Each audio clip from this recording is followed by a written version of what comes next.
kapuso at kapamilya, Michael!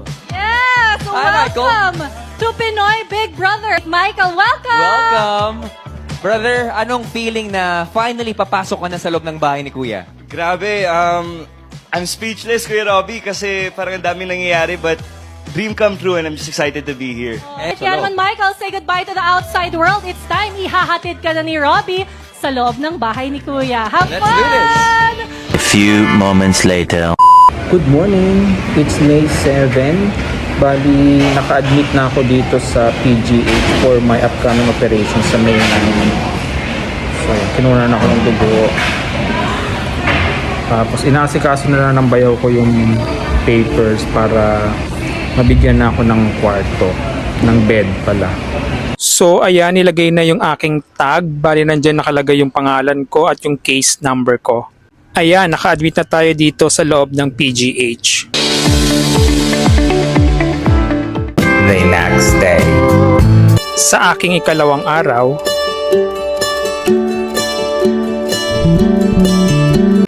good morning!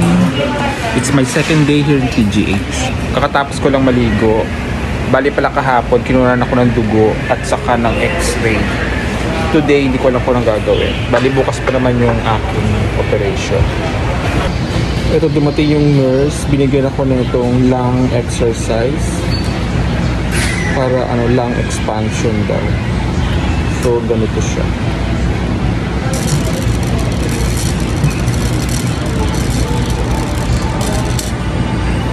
Yeah. 15 times ko daw gagawin every hour. Today, nilagyan ako ng parang swero. Pagsapit ng gabi, ayan, naligo pala uli ako ngayong gabi. Kasi sabi ng mga nurse, maligo daw bago maoperahan bukas. Kinuna na naman ako ng dugo for cross-matching daw. The next day. Ikatlong araw dito sa loob ng PGH. Hi guys, so it's May 9. Ito na yung araw ng aking operasyon. Bali kakatapos ko lang uli maligo. Anytime tatawagin na ako. Good luck to me. So ayan, relax muna ako habang naghihintay sa mga susundo sa akin papunta sa operating room. Ayan, sobrang tagal ng aking operasyon. The next day. Ayan, so it's May 10 na ng gabi. Bali natapos pala yung operasyon ko ng madaling araw pa nung May 10. Nakalimutan ko lang mag-video. So ito na yung sitwasyon ko ngayon. Sumakses. The next day. Sa panibagong araw matapos ang operation. Good morning, it's May 11. Yeah, dito pa rin ako sa ward ko. Okay naman. Kinagabihan, recovery stage pa rin, gabi na ng May 11. Hindi naman ako makaboto na ito bukas. Kanina nag-KUB ultrasound ako. The next day.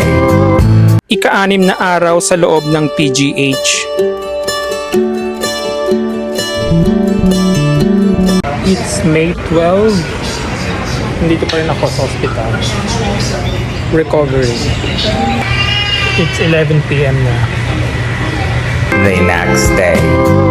Ang ikapitong araw sa loob ng PGH. Good morning. It's May 13. Tuesday. The next day. Dumating na ang huling araw ko dito sa PGH. So, today pala yung labas ko, discharge ko dito sa PGH. Bali, inaasikaso na ng bayaw ko yung mga bills kala mo may babayaran.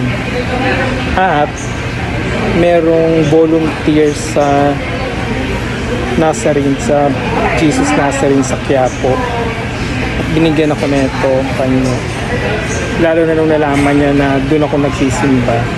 Doon naman talaga ako nagsisimba sa Quiapo, diba? So yun lang. A few moments later. Michael, nasa loob kayo ng eviction room ni Kuya. At dito nyo malalaman ang inyong kapalaran sa gabing ito. Michael, kayo nga kaya ang binigyan ng taong bayan ng pagkakataon dahil sa ipinakita ninyong katapangan. Namamaalam sa That means, I'm sorry, Michael, you have just been evicted from the Big Brother house. Hindi naman matatang Finally, discharged na ako dito sa PGH. 1 week din ako nag-stay dito. Ayun ba ako si Marco. Marco, salamat sa pagbantay. 1 week walang trabaho.